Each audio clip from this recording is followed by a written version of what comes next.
Sunday school పిల్లలు దయచేసి Sunday స్కూల్కి వెళ్ళాల్సిందిగా మనం సండే స్కూల్ పిల్లలు అయితే వెళ్ళండి.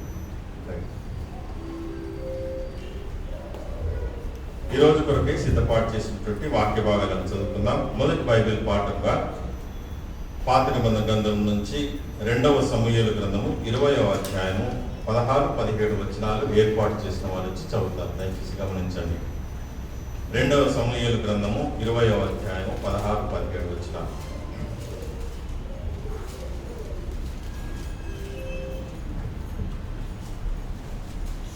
ఈ రోజుకే ఏర్పాటు చేసిన మొదటి పాఠ్యభాగముగా 2వ సమూయేలు గ్రంథము 20వ అధ్యాయము 16-17 వచనం. అప్పుడు యుక్తిగల యొక్క స్త్రీ ప్రాకారం ఎక్కి, ఓహో ఆలకించుడి ఆలకించుడి, నేను అతడితో మాట్లాడినట్లు యోవాబును ఇక్కడికి రమ్మని చెప్పుడని కేక వేయగా యోవాబు ఆమె దగ్గరకు వచ్చెను. అంతటా ఆమె, యోవాబు నీవేనా అని అతడిని అడగగా అతడు నేనే అని. అందుకామె, నీ దాసురాలకు నేను నీతో మాట్లాడుతున్నా అని అడగగా అతడు మాట్లాడవచ్చునని. నేను ఈ వాక్యం రెండవ బైబిల్ పాఠంగా పత్రిక పాఠంగా ప్రకటన గ్రంథము 7వ అధ్యాయము 9-10 వచనాలు చదువుతున్నాం. Second Bible reading from Revelation chapter 7, 9-10. After this I looked, and there before me was a great multitude that no one could count, from every nation, tribe, people, and language, standing before the throne and before the Lamb. They were wearing white robes and were holding palm branches in their hands. And they cried out in a loud voice, salvation belongs to our God who sits on the throne and to the Lamb. May God bless us for you. సువార్త పాఠం చదువుతుండగా సంఘమంతా కూడా లేచి నిలబడవలసిందిగా మనం చేస్తున్నాను. సువార్త పాఠంగా మత్తయి సువార్త 15వ అధ్యాయము 21 నుంచి 28 వరకు చదువుకుందాం. 15వ అధ్యాయం 21వ వచనం. యేసు అక్కడి నుండి బయలుదేరి తూరు సీదోనుల ప్రాంతములకు వెళ్ళగా, ఇదిగో ఆ ప్రాంతం నుండి కనాను స్త్రీ ఒకటి వచ్చి, ప్రభువా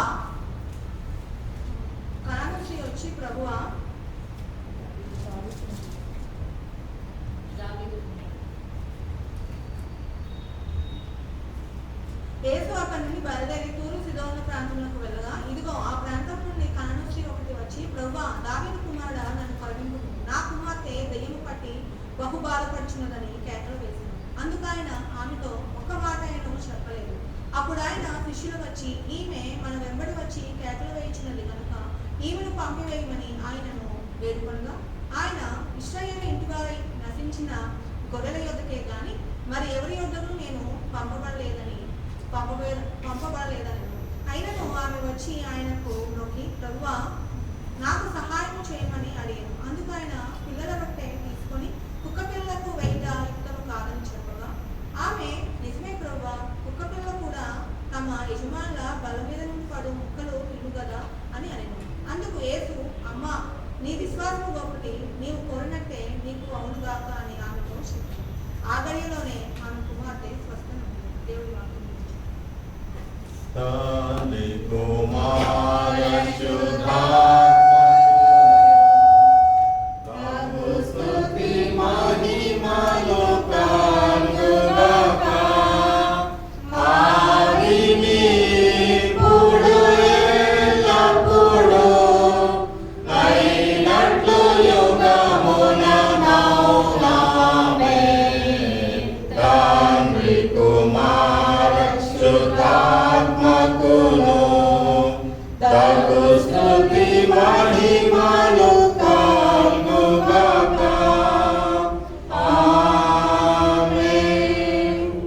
దయచేసి కూర్చుండండి.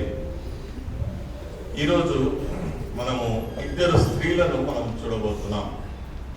బైబిల్లో రాసినటువంటి కొంతమంది స్త్రీలు వాళ్ళ పేర్లు లేవు, కానీ ఆ స్త్రీల యొక్క గొప్పతనము, దేవుడు వారిని ఏ రీతిగా వాడుకున్నాడు అనేటువంటిది ప్రాముఖ్యతను సంతరించుకున్నట్టుగా మనం చూస్తున్నాం. అయితే వాక్య భాగంలోకి వెళ్ళకముందు ఒక చిన్న ఉదాహరణను మీతో పంచుకుంటాను. ఒక దైవజనుడు వెళ్ళి తన సంఘస్థుల ఇంటికి వెళ్ళినప్పుడు ఆయన వెళ్ళి తలుపు కొడతా ఉన్నాడంట. దైవజనుడు వెళ్ళి ప్రార్థన చేస్తామని వెళ్ళాడంట. వెళ్ళి తలుపు కొడుతూ ఉంటే ఎవరు తీయట్లేదు. చాలాసేపు నుంచి తలుపు కొడుతూ ఉంటే తీయట్లేదు. తీయకపోయేసరికి ఆ దైవజనుడు అక్కడ ఒక వాక్యము చిన్న పేపర్ కింద ముక్క మీద రాసి పెట్టాడంటే ఏమనంటే ప్రకటన గ్రంథము తీర్చదవడం ప్రకటన గ్రంథము 3వ అధ్యాయం 20వ వచనం. నేను తలుపు యొద్ద ఉండి నేను తట్టుచున్నాను, ఎవడైనాను నా స్వరము విని తలుపు తీసిన యెడల నేను ఆయనతోనూ ఆయన నేను అతని ఆయనతోనూ. యొద్దకు వచ్చి అతనితో నేను నాతో కూడా అతను భోజనము చేయుదును. చాలండి. ఏమనంటే ఇదిగో నేను తలుపు వద్ద ఉండి నేను తట్టుచున్నాను, నా స్వరము విని ఎవడైనాను తలుపు తీసిన ఎడల అనేటువంటిది మాత్రం రాసి ఆ యొక్క ముక్క ఆ డోర్ దగ్గర చెక్కేసి వెళ్ళిపోయాడంట అయ్యగారు. వెళ్ళిపోయిన తర్వాత సండే ఆరాధన అవుతా ఉన్నది. అయిపోయిన తర్వాత ఈ కానుకలు పట్టిన తర్వాత అందరు కూడా వెళ్ళిపోయిన తర్వాత ఆ కానుకలు పెట్టి తీసుకొని సంఘస్థులందరూ లెక్క పెడతా ఉంటే దాంట్లో మళ్ళీ చిట్టి వచ్చింది. ఏ చిట్టి అయితే డోర్కు పెట్టాడో దైవజనుడు, ఆ చిట్టి వెనకాల మళ్ళీ ఒకటి రాశాడంట. ఏం రాశారో తెలుసా? చూడండి, ఆదికాండము 3వ అధ్యాయం 10వ వచనం.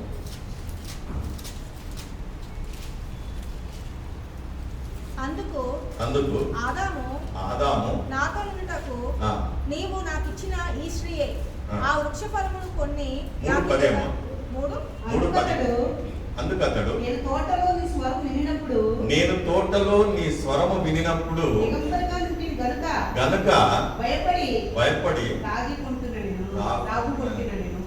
అక్కడేమన్నాడు తెలుసా? నేను తలుపు యొద్ద ఉండి నేను తట్టుచున్నాను, ఎవడైనాను నా స్వరము విని అన్నాడు. ఇక్కడ దేవుని స్వరం విన్నప్పుడు ఆయన దిగంబరుడుగా ఉన్నాడని తెలుసుకొని భయపడి దాగుకొనెను.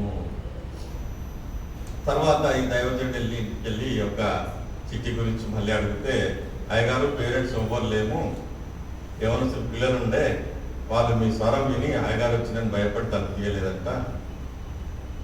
ఆ రీతిగా మన పిల్లలు మన జీవితంలో కూడా, మన కుటుంబ జీవితంలో అది దైవజనుడు వస్తేనే కాదు, మన జీవితంలో వచ్చినటువంటి ఆ యొక్క పిలుపు లేక సువార్త, లేక మనము మన పిల్లల్ని ఏ రీతిగా పెంచుతున్నాము, దేవుని స్వరమును విని దానిని గైకొనుటకు మనం పెంచుతున్నామా, లేక ఆ స్వరము విని ఒకసారి గద్దించితే, లేకుంటే ఒకసారి వాక్యము నా కోసమే చెప్పాడే అయ్యగారని, నా జీవితంలో ఈ రీతిగా జరుగుతున్నాయి కదా అని భయపడి రాకుండా ఉండేటువంటి పిల్లల అని మనము తల్లిదండ్రులుగా పరీక్షించుకోవాలి. మన నిజ జీవితంలో జరిగేటువంటి అనేకం కానీ మనం గమనించి దానిని సరి చేసుకున్నప్పుడు, దేవుని స్వరం వినినప్పుడు ఆదాము ఏ రీతిగా దాక్కున్నాడు, ఎందుకనంటే ఆయన తప్పు చేసినాడు కాబట్టి. నీవు దిగంబరివై అని నీకేం తెలుసు అని అంటే, ఇదిగో ఈ స్త్రీ, ఇంతకుముందు బ్రదర్ చెప్పాడు కదా, తమ్ముడి మీద అక్క, అక్క మీద తమ్ముడు, చెల్లె మీద కొడుకు అన్న, ఈ రీతిగా ఉంటూ ఉంటాడు. సో అది కాదు మనకు కావాల్సింది. నా స్వరము విని తలుపు తీసిన యెడల నేను అతనితో I will dine with him and he will dine with me. So there will be a fellowship in between God and men. మన నిజ జీవితంలో కూడా దేవునితో ఆ సాంగత్యము కలిగి ఉండాలని ప్రభు మనకు హెచ్చరిక చేస్తున్నాడు. అయితే ఎప్పుడైతే మనము దేవుడితో సాంగత్యం చేస్తూ ఉంటామో, ఆ దేవుడు మనకిచ్చినటువంటి ధైర్యమును బట్టి దేవుడి యొద్దనే మనం భయపడుతూ ప్రార్థన చేస్తాము. కానీ ఈ లోక సంబంధమైనటువంటి అధికారుల ఎదుట మనము నిలబడి చేతులు కట్టుకొని నిలబడాల్సిన అవసరము లేదు. ఫరో రాజు దగ్గర నుంచే వచ్చినటువంటి మోషే 40 సంవత్సరాలు ఫరో దగ్గరనే ఉండి పెరిగినటువంటి మోషే తిరిగి ఆ ఫరో యొద్దకు వచ్చినప్పుడు భయం ఏం లేదు. ఎదిరించి ఫరోతో ఛాలెంజెస్ చేసి దేవుడు చూపించినటువంటి అనేకమైనటువంటి అద్భుత కార్యాలు చేసి ఫరో నుండి, ఐగుప్తు నుండి ఇశ్రాయేలులను విడిపించడానికి దేవుడు ఇచ్చినటువంటి గొప్ప ధైర్యమును మోషేకి ఇచ్చినాడు. కానీ మోషే ఏమంటాడు తెలుసా? నేను మాట మాంద్యము కలిగిన వాడను, ధైర్యం లేనటువంటి వాడను ప్రభువా, దేవా, నేను ఏ రీతిగా ఫరోను ఎదుర్కొంటానంటే నీకు సహోదరుడైనటువంటి ఆహారమును తీసుకుని వెళ్ళము. See, today also we must accompany with our family to attend the church or to worship the Lord and receive the blessings. దేవుడు అనుగ్రహించేటువంటి ఆశీర్వాదములు పొందాలంటే కుటుంబముగా కుటుంబ ప్రార్థనలు కానీ దేవుని యొక్క సంఘములో కుటుంబముగా చేరాయని స్తుతించట కానీ దేవుడిచ్చేటువంటి ధన్యత అని మనం జ్ఞాపకం చేసుకోవాలి. సో ఆ రీతిగా మనము మన నిజ జీవితంలో తెలుసుకున్నప్పుడు ప్రభు మనల్ని అత్యధికంగా ఆశీర్వదిస్తూ ఉంటాడు. అయితే మీకు ఒక ఆయన విషయం మీకు తెలియజేస్తాను. మీకు స్క్రీన్ మీద ఒక అతను కనబడతాడు చూడండి. చాలా మందికి తెలుసు, ఎవరికి తెలియదో చేతులు ఎత్తండి, తెలిసిన వారు కాకుండా. స్క్రీన్ మీద కనబడుతున్నాడా మీకు? ఎవరో తెలుసా అండి? చెప్పాలి, తెలిసిన వాళ్ళు చెప్పండి ఇప్పుడు గట్టిగా. Abraham Lincoln. Abraham Lincoln was the president of United States of America in the year 1861 to 65. 1861వ సంవత్సరం నుంచి 1865వ సంవత్సరం వరకు అబ్రహాం లింకన్ అమెరికాకు అధ్యక్షుడిగా ఉన్నప్పుడు అనేక ప్రపంచ దేశాలను ఉద్దేశించి ఆయన చేయబోయేటువంటి కార్యక్రమాలు కొంతమందికి నచ్చక 1865వ సంవత్సరంలో he was assassinated by some other people who are not accepting Lincoln as president of USA. ఎవరైతే అబ్రహాం లింకన్ అమెరికాకు అధ్యక్షుడిగా ఉండకూడదు అని నిర్ణయించుకున్నారో వారు చాలా చాకచక్యంగా ఆ దినాలలోనే కొన్ని ఇంగ్లీష్ సినిమాలు చూసినటువంటి వాడు ఆ ఉగ్రవాది ఒక పైన బిల్డింగ్ పైన అబ్రహాం లింకన్ రేపు పలానా రోడ్ మీదకి వస్తాడు, ఈ రోడ్లో ప్రొసెషన్ గా వస్తాడు, ప్రజలను ఉద్దేశించి మాట్లాడడానికి లేక పలానా కార్యక్రమానికి అటెండ్ కావడానికి వస్తున్నాడని తెలిసినప్పుడు జూమ్ పిస్టల్స్, చాలా హెవీ పవర్ఫుల్ పిస్టల్స్ ఉండేవి. అది సరిగా చూసుకొని క్యాల్కులేట్ చేయడం కూడా చాలా దేవుడిచ్చినటువంటి జ్ఞానం. అది కొన్ని దరిదాపు ఒక 10-12 కిలోమీటర్ల దూరం నుంచి షూట్ చేయడం అని అంటే ఆ వ్యక్తి రావడము, ఇక్కడ బుల్లెట్ రావడం అనేటువంటిది మ్యాచ్ కావాలి.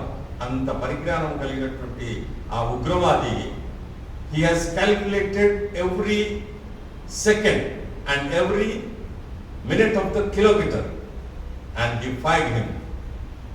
సో ఆ యొక్క అబ్రహాం లింకన్ చంపడానికి అంత జ్ఞానం కలిగినటువంటి వ్యక్తి ఆయనను చంపగలిగినాడు. he was assassinated in the year of 1865. ఈయన గురించి నేను ఎందుకు చెప్తున్నానంటే సెకండ్ దాంట్లో మీకు కనబడుతుంది, రెండవ పిక్చర్లో మీకు అక్కడ ఏముందండి? Abraham Lincoln was he has got a spiritual life.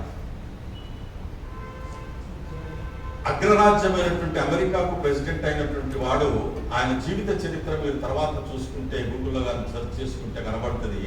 ప్రతి దినము వాక్యము చదివి దేవుణ్ణి ప్రార్థించక ఎవరిని కూడా కలిసేటువంటి వ్యక్తి కాదు. He used to have his own quiet time in his life. Quiet time అని అంటే దేవుణ్ణి ఆరాధించడానికి కొన్ని నిమిషాలు దేవుని వాక్యము చదువుకొని దేవుని ప్రార్థించి ఈ అగ్రరాజ్యమైనటువంటి అమెరికాకు అధ్యక్షుడిగా వచ్చినావు అని క్రైస్తవ దేశమైనటువంటి ఆ యొక్క అమెరికాలో అధ్యక్షుడిగా ఉన్నటువంటి అబ్రహాం లింకనే కొద్ది సమయంలో కేటాయించి దేవుని స్తుతించాడు, ఆయన వాక్యం చదివాడంటే మనం ఎంత? We are nothing. సో అంత పరిజ్ఞానం ఇచ్చినట్టు, అంత జ్ఞానం ఇచ్చినటువంటి దేవుడు మరి ఆ రీతిగా అబ్రహాం లింకన్ను అగ్రరాజ్యంలో ఉన్నప్పటికీ దేవుడిని స్తుతించి ఆరాధించేటువంటి దానికి మొట్టమొదటి ప్రాధాన్యత ఇచ్చేటువంటి వాడు అని మరి ఆయన యొక్క స్పిరిచువల్ వెబ్సైట్లో మనం చూసుకున్నప్పుడు కనబడుతున్నది. ఆయనది ఇన్స్పిరేషన్ మినిస్ట్రీస్ అనేటువంటి వెబ్సైట్లో ఆయన గురించి అన్ని కూడా రాయడం అనేటువంటి జరిగింది. నేను ఎందుకు చెప్తున్నానంటే అంత అగ్రరాజ్యంలో ఉండి పరిపాలన చేసేటువంటి వారికి వెరీ టైట్ షెడ్యూల్ ఉంటుంది. ఆయనకు ఒకరిని కలవాలంటే కూడా అపాయింట్మెంట్ ఇవ్వడానికి టైం దొరకదు, ఈయన మాట్లాడడానికి టైం దొరకదు, అనేకమైన విషయాలు ఉంటాయి. మనం ఏదానికి ప్రెసిడెంట్? మనం ఇంటికి ప్రెసిడెంట్. ఏమండి, మనం ఇంటికి ప్రెసిడెంట్, మన కుటుంబానికి ప్రెసిడెంట్. ఈ ప్రెసిడెంట్ను అధిగమించడానికి హోమ్ మినిస్టరు. హోమ్ మినిస్టర్ అంటే మీరు ఆడవాళ్ళే అన్నారు, లేడీస్ అనుకోకండి. ఒకవేళ మీరు నిజంగానే హోమ్ మినిస్టర్ లాగా పనిచేస్తే దట్స్ వెల్ అండ్ గుడ్. మరి అవిగా నమ్ముతున్నారు. సో ఎవరి కుటుంబాలలో వాళ్ళకు ఒక హోమ్ మినిస్టర్, ఒక ప్రెసిడెంట్. సో వాటిని కలుపుకొని ఒకరికొకరు కలిసి, అందుకే కొన్నిసార్లు ఏం చేస్తారు, ఇప్పుడు రేవంత్ రెడ్డి దగ్గర ఆయన chief minister come home minister రెండు ఆయన దగ్గరనే పెట్టుకున్నాడు. ఇంకోటి కూడా ఉన్నది ఆయన దగ్గరనే, పంచాయతీరాజ్ మినిస్టర్ ఇంకేదో ఉన్నది, ఆ మినిస్టర్ కూడా ఆయన దగ్గరనే పెట్టుకున్నాడు. అంటే వెరీ కీలకమైనటువంటి కొంతమంది కుటుంబాలలో కూడా పెట్టుకుంటారు. హోమ్ మినిస్టర్ కూడా ఆయన దగ్గరనే పెట్టుకుంటాడు. So what ever it may be, but do whatever you do in the day when you start in your life, give preference to God. దేవుడికి ప్రాధాన్యత ఇవ్వాలి. ఇక్కడ మనం చూడబోయేటువంటి ఇద్దరు స్త్రీలను మనం చూసినప్పుడు వారి యొక్క పేర్లు అక్కడ ఏమి కూడా రాయబడలేదు.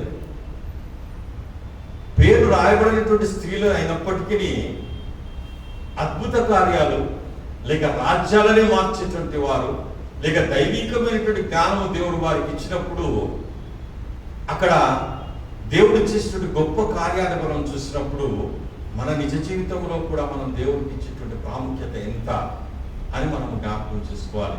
చదవబడినటువంటి వాక్య భాగంలో నుండి మనం చూసుకుందాం. 2వ సమూయేలు గ్రంథము 20వ అధ్యాయము 16-17 వచనాలు.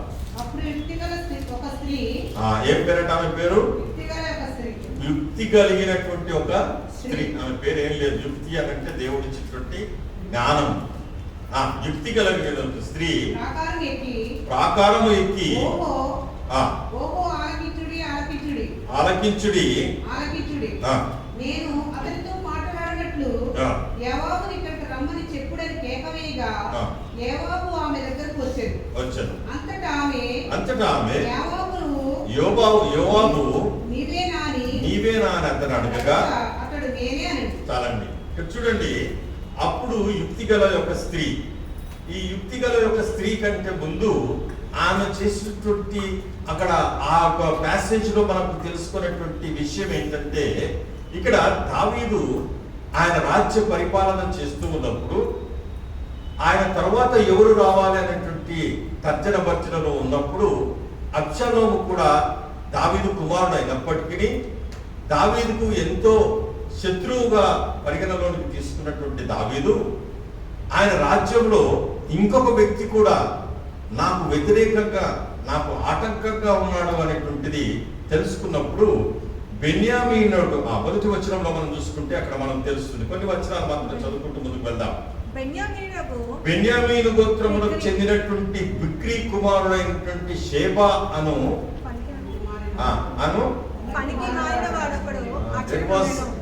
there was a man who is useless fellow, పనికి మాలినటువంటి వాడు. బిక్రీ కుమారుడైనటువంటి షేబా అనేటువంటి వ్యక్తి దావీదు పురములో లేక దావీదు సామ్రాజ్యములో ఒక వ్యక్తి ఉన్నాడు. ఆ షేబా అనేటువంటి వ్యక్తి దావీదు మాట వినకుండా దావీదుకు వ్యతిరేకమైనటువంటి పనులు చేసుకుంటూ దావీదు యొక్క రాజ్యాన్ని కూలగొట్టాలనేటువంటి పరిస్థితిలో ఉన్నప్పుడు అక్కడ దావీదు మొదట ఒక అతన్ని పిలిచి, అమాషా అనేటువంటి వ్యక్తి, మీరు ఒక కథలాగా వినండి, తర్వాత మీరు ఇంటికి వెళ్ళాక చదవండి. అమాషా అనేటువంటి వ్యక్తిని పిలిచి, అయ్యా నీవు యూదా దేశంలో ఉన్నటువంటి వారందరినీ కూడా నా ఎదుకు పిలిపించి, ఎవరైతే బిక్రీ యొక్క కుమారుడైనటువంటి షేబా అనేటువంటి వ్యక్తి ఉన్నాడో ఆయన నా దగ్గరకు తీసుకొని రా అని అమాషా అనేటువంటి వ్యక్తిని పంపించినప్పుడు ఆ అమాషా అనేటువంటి వ్యక్తి వెళ్ళి 3 దినముల టైం ఇచ్చాడు ఆయనకి. ఇస్తే ఆ అమాషా వెళ్ళి 3 దినముల తర్వాత కూడా రాలేదు.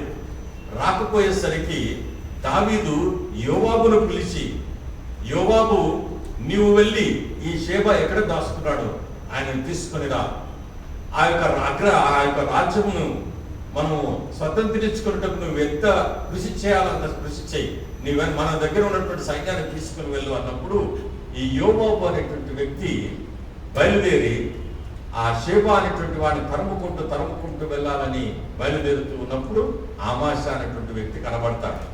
ఎందుకంటే ఈ అమాషా అనేటువంటి వ్యక్తి దావీదుకు వ్యతిరేకంగా ఆలోచించేటువంటి వాడు. కానీ దావీదు షేబా అనేటువంటి వారు కూడా దావీదు దగ్గరనే ఉండేటువంటి వారు.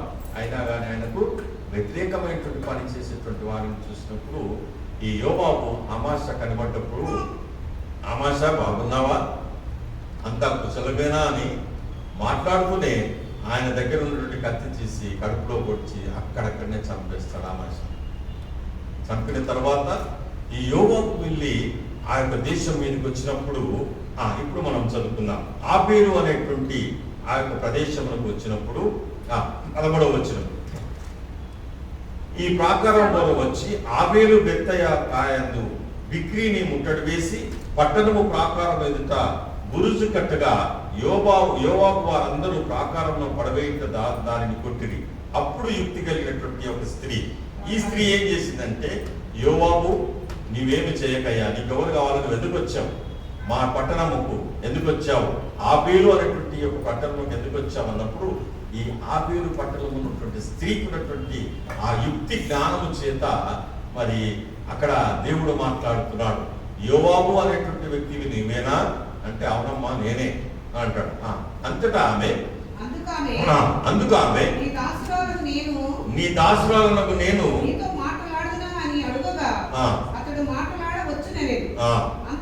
అంతటా ఆమె పూర్వకాలముల జనులు ఆబేలునందు సంగతి విచారింపవలెనని చెప్పుట కద్దు, ఆలాపన చేసి కార్యములు ముగించుచూ వచ్చింది. నేను ఇశ్రాయేలునందు చూడండి, ఈ యొక్క స్త్రీ యుక్తి కలిగినటువంటి స్త్రీ, నేను ఇశ్రాయేలునందు నిమ్మలస్తులలోనూ యథార్థవంతులలోనూ చేరిక అయిన దాన్ని, అంటే ఐఎమ్ ద పీస్ మేకర్, నేను ఇశ్రాయేలులో అందరికి కూడా న్యాయము తీర్చేటువంటి వ్యక్తిని, ఒక సమాధానము పరిచేటువంటి వ్యక్తిని. కాబట్టి నీ వచ్చినటువంటి పని నాకు చెప్తే దాని సంగతి ఏంటో నేను తీరుస్తాను అని అన్నప్పుడు, బిక్రీ కుమారుడు షేబ 21వ వచనంలో మనం చూసుకుంటే,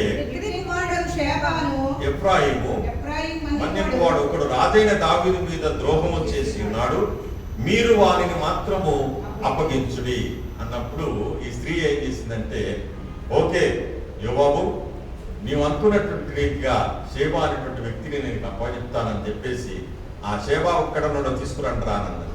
ఏమండి, ఈ స్త్రీ చెప్పినప్పుడు షేబాను తీసుకొచ్చినప్పుడు ఆయన తలనరికి ఆ తలని తీసుకుని వెళ్ళి యోబాబుకు అప్పగించి వెళ్ళినప్పుడు ఆ యోబాబు దావీదుతో తీసుకుని వచ్చినటువంటి సైన్యం అంతటిని కూడా వాకానాదముని వెంటకు తీసుకువెళ్ళినట్టుగా మనం చూస్తున్నాం. ఈ యొక్క విషయంలో మనం నేర్చుకోవాల్సింది ఏంటంటే, మనకు దేవుడిచ్చినటువంటి జ్ఞానం, మనకు దేవుడిచ్చినటువంటి యుక్తి, మనకు దేవుడిచ్చినటువంటి సంతోషము సమాధానము పంచుకునేటువంటి ఆ జ్ఞానాన్ని దేవుడు మనకి ఇచ్చినాడు.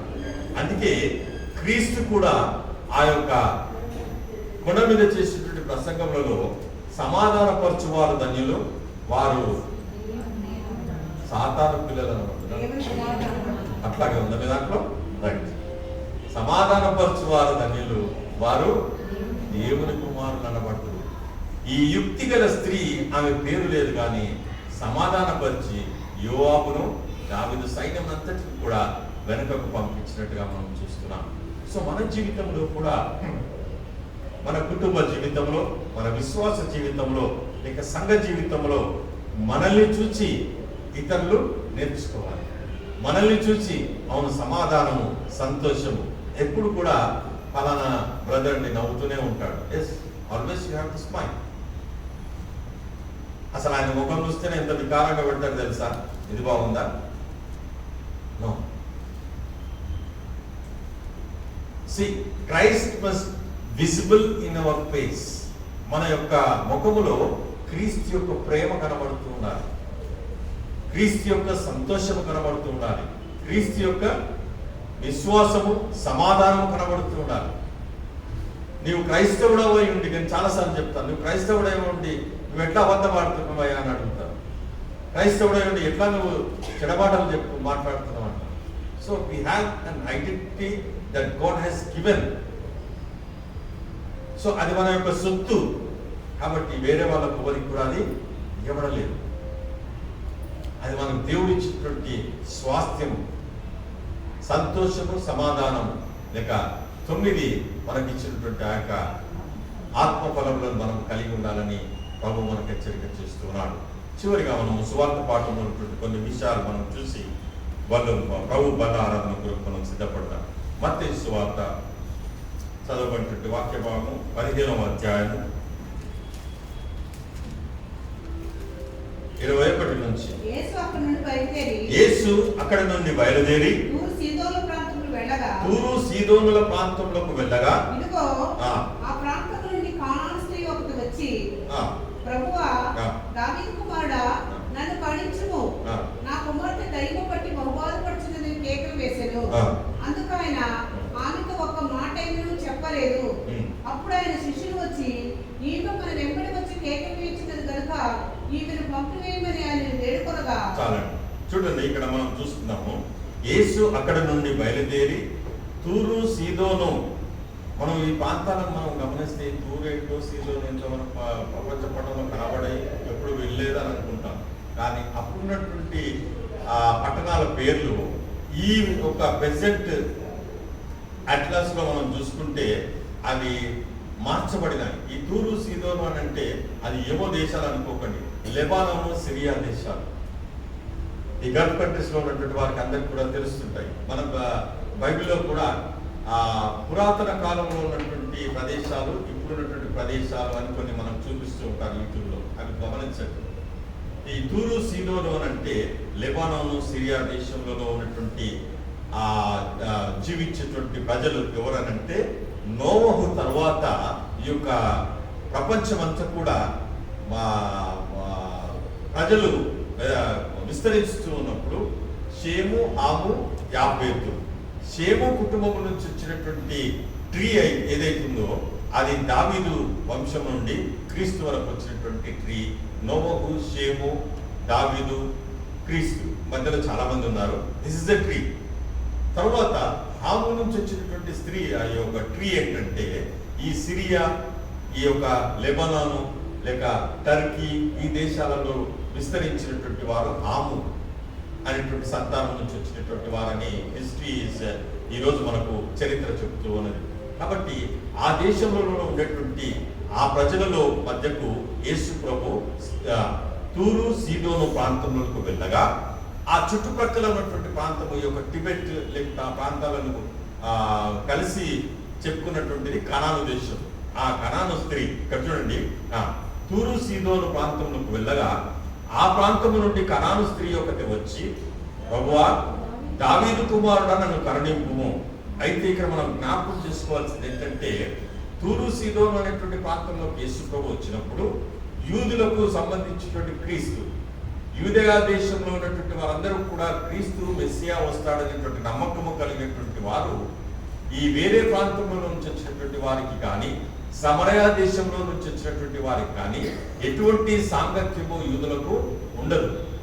ఉండనప్పుడు క్రీస్తు వచ్చినటువంటిది, నేను ఇశ్రాయేలులో మంచుకొని ఇశ్రాయేలుల రక్షణ కొరకు నేను వచ్చినాను, కానీ కనాను దేశం నుంచి వచ్చినటువంటి వారికి నేను ఏమి కూడా చేయలేను అనేటువంటి దృక్పథము కలిగినటువంటి వ్యక్తుల మధ్యకు యేసు ప్రభు వెళ్ళాడు. అర్థమవుతుందండి. ఈ తూరు సీదోను ప్రాంతములలో యూదయా దేశముకు సంబంధించినటువంటి వారు అక్కడ యూదులు ఉన్నారు. కాబట్టి ఈ ఇశ్రాయేలు ప్రజలందరూ కూడా ఇజ్రాయెల్ దేశం నుంచి ఆయా పక్కపక్క ప్రాంతాలు ఇప్పుడు యుద్ధాలు జరుగుతున్నాయి. దానికే అక్కడ ఉన్నటువంటి అన్నదమ్ములకు లేకుంటే ఆ పెదరైన చిన్నడైన పిల్లలకు పడక వీళ్ళందరూ కూడా కొట్లాటలు పెట్టుకుని యుద్ధాలకు సైతము వారు తెగించినప్పుడు అగ్రరాజ్యమైనటువంటి అమెరికా దూరి వారికి యుద్ధం ప్రకటిస్తూ ఉంటున్నది. ఎందుకంటే వారికే సమాధానం లేనటువంటి దేశాల ఆయా ప్రాంతం పక్కపక్కనే ఉన్నాయి. కాబట్టి అటువంటి పరిస్థితుల్లో ఉన్నప్పుడు యేసు ప్రభు అక్కడ వెళ్ళినప్పుడు పక్క దేశము కనాను దేశం నుంచి ఒక స్త్రీ వచ్చినప్పుడు, ప్రభువా, దావీదు కుమారుడా, this lady knows about Christ very well. ఈ స్త్రీకి యేసు ప్రభు ఎవరో తెలుసు, యేసు ప్రభు అని తెలుసు, యేసు దావీదు కుమారుడు అని తెలుసు. అంటే she got some stuff about Christ. క్రీస్తు గురించి తెలుసు. కాబట్టి పక్క దేశం నుంచి వచ్చి యేసు ప్రభు తూరు సీదోనులకు వచ్చినాడని మాట విని ఆమె వచ్చి యేసు ప్రభువును కలుసుకొని, ప్రభువా, దావీదు కుమారుడా అని ఆయనను సంబోధించి మాట్లాడుతూ ఉన్నప్పుడు ఆయన శిష్యులు, యేసు ప్రభు శిష్యులు ఏమంటున్నారంటే, ఈమె ఒకటే లొల్లి పెడుతున్నది, ఏదో ఒకటి చెప్పి పంపించేవా ఆయనను. కాబట్టి ఈమె ఒకటే వచ్చినప్పటి నుంచి గిరుక పెడుతున్నది, ఒకటే నువ్వు ప్రభువా ప్రభువా అని అంటుంది. ఆమె గొప్ప సమాధానం ఏదో ఒకటి చెప్పేసి పంపించే ప్రభువా ఆగమ్మా అని కూడా అనొచ్చు. ఒకవేళ ఆమె కేకలు వేస్తున్నది అన్నట్టు రాసినారు అక్కడికి ఎందుకు చూసుకుంటామని. ఆమె కేకలు విని వారికి ఇరిటేట్ అయ్యి ఆయన శిష్యులు యేసు ప్రభుతో అంటున్నాడు, ఈమె ఎందుకో ఊరికే వచ్చి మనం తొందర చేస్తుంది, ఆమె ఎక్కువ సమాధానం చెప్పి పంపించే ప్రభు అని కూడా అన్నట్టుగా మనం చూస్తాం. కింది చదవండి. ప్రభు దావీదు కుమారుడా నన్ను కరుణింపుము, నా కుమార్తె దయ్యము పట్టి బహు బాధపడుచున్నది కేకలు వేసాను. అందుకు ఆయన చదవండి.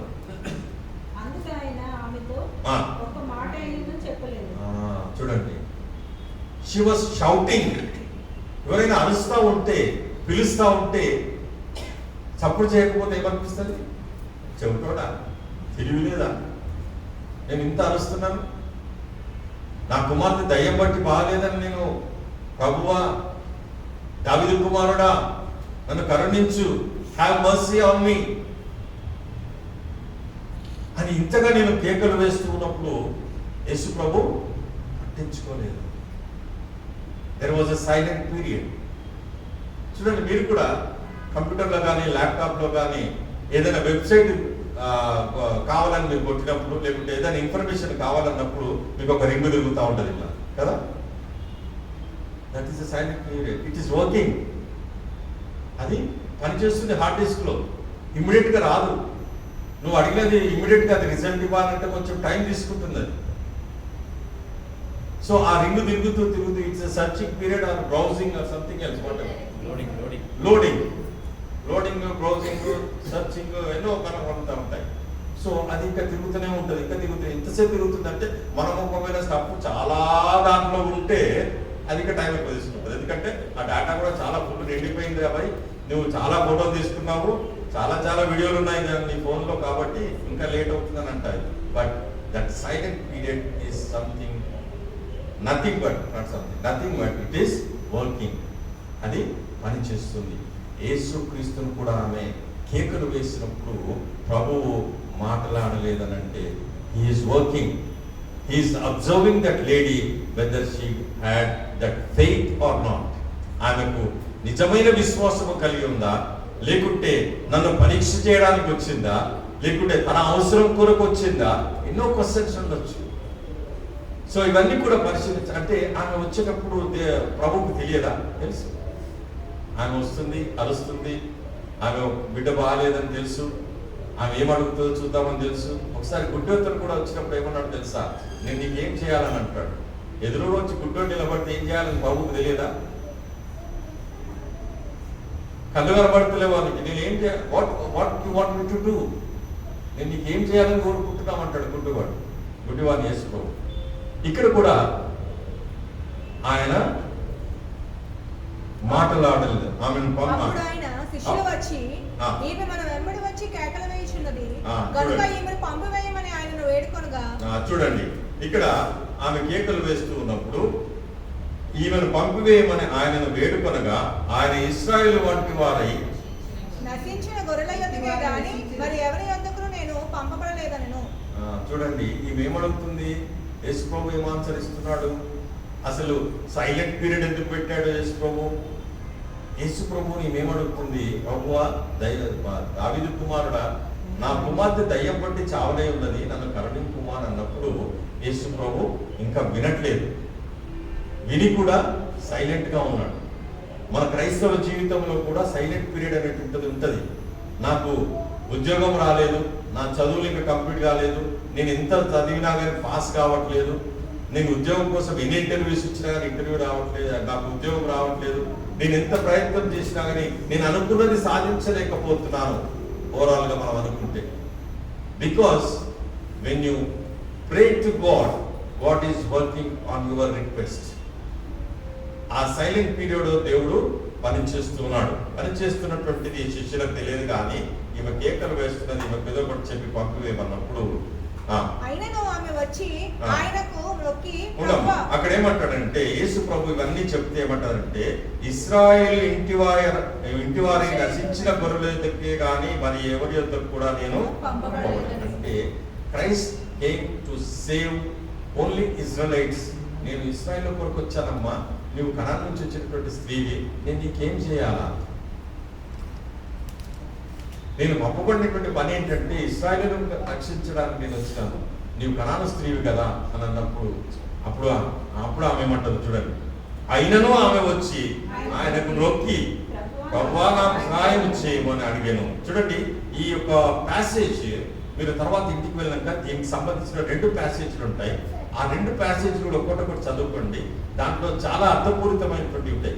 ఆమె వచ్చి ఆయన పాదముల యొద్ద పడేమని మార్కు సువార్త రాస్తాడు. మార్కు సువార్త 7వ అధ్యాయంలో ఒక ప్యాసేజ్ ఉంటుంది, మత్తయి సువార్త 15వ అధ్యాయంలో ఈ ప్యాసేజ్ ఉంటుంది. తర్వాత మీరు వెళ్ళి చదువుకోండి.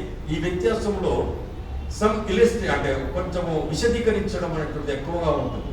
అయితే ఆయన పాదం మీదకి వచ్చి పడి తిరిగి ఆయనకు మొక్కి ఆయనను ప్రభువా అని మళ్ళా అడుగుతూ ఉన్నప్పుడు అప్పుడు యేసు ప్రభు ఏమంటాడు చూడండి, అందుకు ఆయన పిల్లల రొట్టె తీసుకొని కుక్క పిల్లలు వేటకు ఇత్తుకు కాదని చెప్పగా, అంటే ప్రభువా నేను కుక్కనా, పిల్లలకు ఇచ్చేటువంటి రొట్టెలు తీసుకొని కుక్క పిల్లలకు వేయడం అనేటువంటి సమంజసం కాదు. అంటే నేను ఇశ్రాయేలీయుల రక్షణ కొరకు వచ్చినాను, నీ కుమార్తెను బాగు చేయాలంటే నీ ఒక కుక్కవు. అంటే ఇంటర్ప్రిట్ చేయడం అనేటువంటి ఇట్స్ వెరీ హార్డ్. దాన్ని అర్థం చేసుకోవాలంటే చాలా కష్టం. మొట్టమొదటిది కనాను స్త్రీ వచ్చింది. అసలు కనాను స్త్రీకి యూద దేశంలో యూదుల కొరకు వచ్చినటువంటి క్రీస్తుకు సంబంధం లేదు. కానీ అన్ని జనులను రక్షించడానికి యేసు ప్రభు వచ్చాడు కాబట్టి యేసు ప్రభు ఆమెను పరీక్షిస్తూ ఉన్నాడు. That is the reason Jesus was silent for a period. అప్పుడు ఆ యొక్క స్త్రీ మళ్ళీ వచ్చి ప్రభు అని అన్నప్పుడు పిల్లలకు పెట్టేటువంటి రొట్టెలను కుక్క పిల్లలకు వేయద్దు కదమ్మా అని అన్నప్పుడు ఇప్పుడు ఆమె నిజమే ప్రభువా కుక్క పిల్లలు కూడా